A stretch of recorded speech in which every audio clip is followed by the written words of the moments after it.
squeezing through a fence to infiltrate a high school. That is what a newly released arrest report says 25-year-old Luis Pastrana did to get into an unlocked door of Fort Myers High School. Emma, you've been following this story since the beginning, speaking with parents. How do they feel learning someone squeezed through security bars on campus? Yeah, well, they're echoing, the same sentiments that they've had before when they first found out that there was a break-in. One dad told me he's spoken with the Lee County School District and Fort Myers High administration several times, and he's gotten nowhere. And the arrest report for the suspect, which offers new information on how he got in, will likely not do anything to ease his anxiety.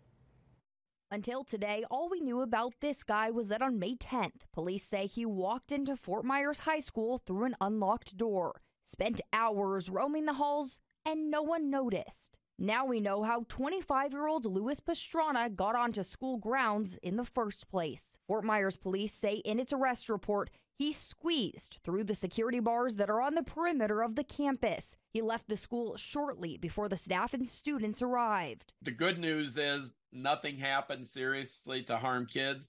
The bad news is it creates a great deal of uncertainty because it did happen. Kenneth Trump is president of National School Safety and Security Services. He believes Lee County Schools is making a mistake not answering questions head on. Since the day we learned of this break-in, Lee County Schools has refused to talk to Wink News. At one point, a district spokesperson said to Wink News in an email, "What exactly does Wink think it's missing? For one, why was the door left unlocked? For two, how could someone wander the school and nobody notice?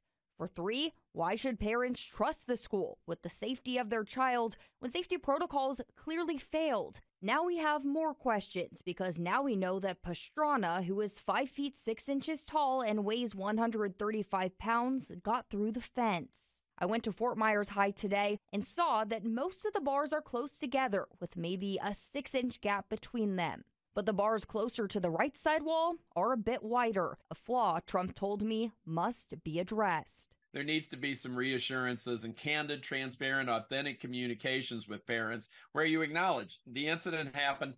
We had some steps in place. Here's what worked. Here's what didn't work. And here's what we're doing to try to reduce the risk of it happening again.